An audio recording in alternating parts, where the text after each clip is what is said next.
las últimas clases hablamos mucho sobre las ideas del señor Carlos Marx. ¿Se acuerdan? Echamos mucha carreta con la profe Elba y la profe Fabiola.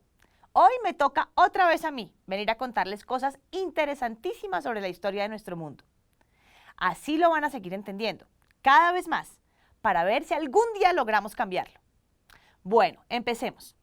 Hablemos de un país, este país que está aquí.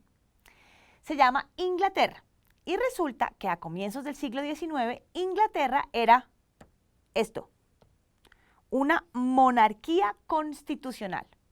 Yo creo que ustedes ya saben bien qué es una monarquía constitucional. Lo hemos hablado muchas veces.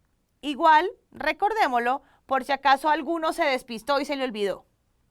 Una monarquía constitucional, muchachos, es una forma de gobernar en la que hay un rey, ¿cierto? Que es el monarca, y una constitución, esta, que son las leyes. En este sistema, el rey no es la ley. De hecho, debe ser sujeto de la ley.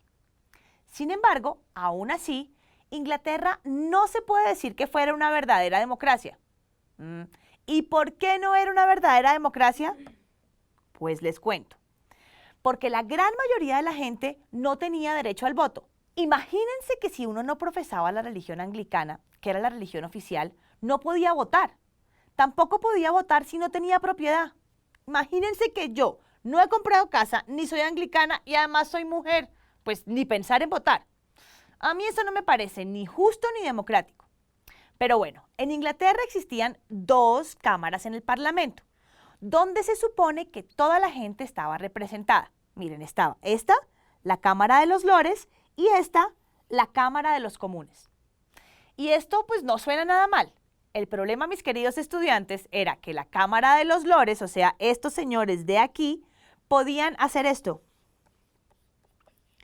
Podían vetar cualquier medida aprobada por la Cámara de los Comunes. O sea, otra vez, una vez más, los poderosos oprimiendo a los comunes. Nada democrático. Y ya sabemos qué es lo que pasa en la historia cuando la gente está inconforme. ¿Sí o no?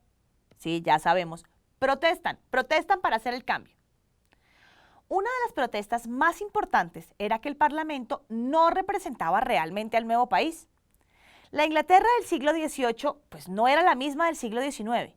Por ejemplo, las nuevas ciudades industriales ni siquiera aparecían en la lista de municipios con derecho al voto. Miren, esto era Londres en el siglo XVIII y esto era Londres en el siglo XIX. Cambió mucho, ¿verdad?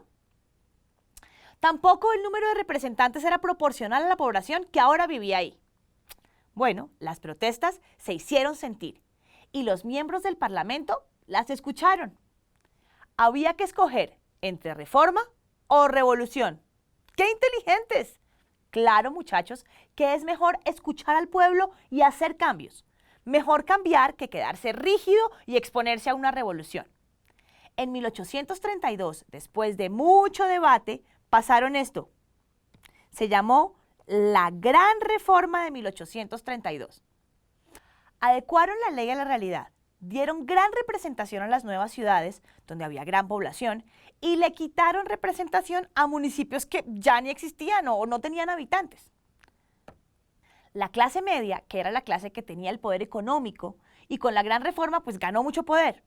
Ellos querían que la Cámara de los Comunes, en la que ellos estaban representados, fuera la que rigiera los destinos del país. Pero todavía no lo iban a lograr totalmente. Los señores Lores todavía tenían algo de poder, pero su ocaso estaba por llegar. La Gran Reforma de 1832, además de limitar el poder de los lores, limitó, ojo, el poder del rey sobre este gabinete. El gabinete fue adquiriendo mayor independencia. Así, el rey iba perdiendo el derecho a gobernar en su reino. Empezaba más a gobernar la gente. Imagínense que además dio la coincidencia que los dos reyes de esta época, este señor, el señor Jorge IV, y este otro señor, el señor Guillermo IV, eran personajes que nadie respetaba por su vida licenciosa, muchas fiestas, chismes, poco gobierno. Con todo y las reformas, los reyes que nadie quería, aún seguía haciendo falta cambios, y muchos. Resulta que el voto siguió condicionado a ser propietario. En consecuencia, los inconformes fundaron un movimiento que se llamó el movimiento así, y eran ellos que están viendo ahí. Se llamó el movimiento cartista, para demostrar que no estaban satisfechos con la reforma. Este movimiento exigió más reformas, pero esto ya lo vimos en las clases pasadas. Aunque el cartismo desaparecería, sus exigencias llegarían a hacerse realidad con la reforma de 1867 y otras posteriores. Dos jefes políticos sobresalieron para lograr estos cambios. Este señor, Gladstone, del Partido Liberal, y este señor, Disraeli, del Partido Conservador. Esta nueva reforma le dio derecho al voto a la aplastante mayoría de obreros. Ojo, no obreras. Las mujeres seguíamos sin poder votar. Así no tuvieron educación a los artesanos y a los pequeños empresarios. Claro, esto sí cambiaba el panorama político radicalmente, pues la base electoral se duplicó. Quiere decir que había mucha más gente que podía votar. Por esta época hubo crisis en la agricultura por las pésimas cosechas. Entonces, los campesinos también exigieron el voto. Después, lograron que se instaurara el voto secreto. El poder que tenía la Cámara de los Lores se acabaría a principios del siglo XX, cuando se le quitó su derecho a vetar las medidas aprobadas por la Cámara de los Comunes. De ahí en adelante, el verdadero poder quedó completamente en la Cámara de los Comunes. La Cámara de los Lores se volvió un organismo ceremonial, sin poder alguno, e inclusive con restricciones. Ya no pagaba ser lord, ¿eso para qué? Pura ceremonia y nada de decidir. Pero hasta mejor, ahora el poder no estaba en las manos de unos pocos. En fin, gracias a todas estas reformas parlamentarias se evitó una revolución en Inglaterra. Se probó que por medio de la democracia se podía lograr el cambio sin recurrir a medios violentos que hubieran generado odio y resentimiento entre la población.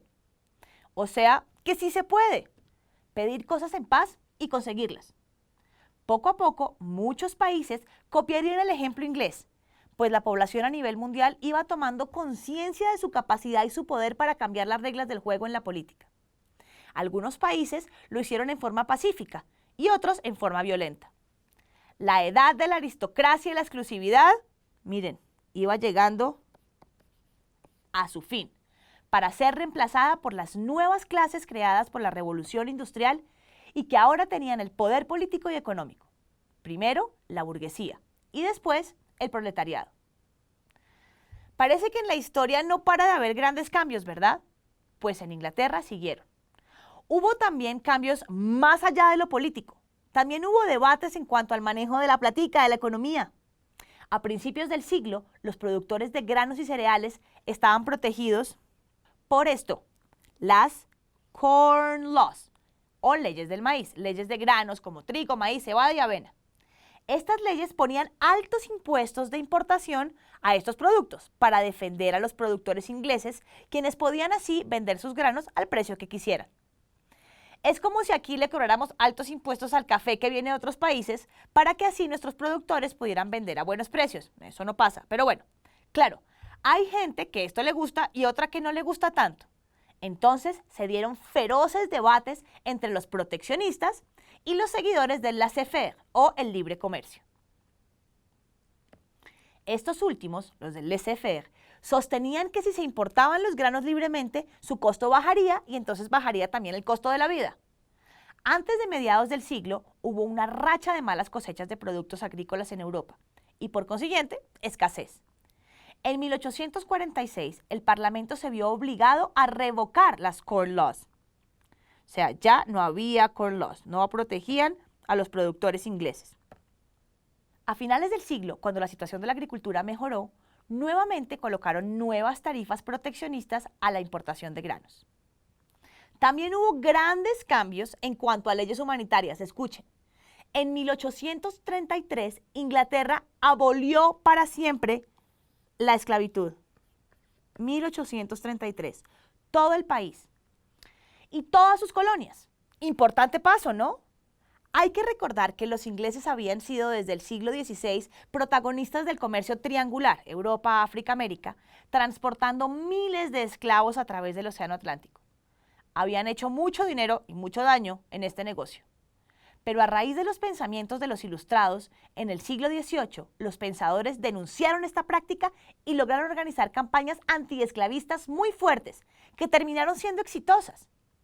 Este ejemplo demuestra cómo los ingleses cometen graves equivocaciones históricas, pero a la larga corrigen sus fallas.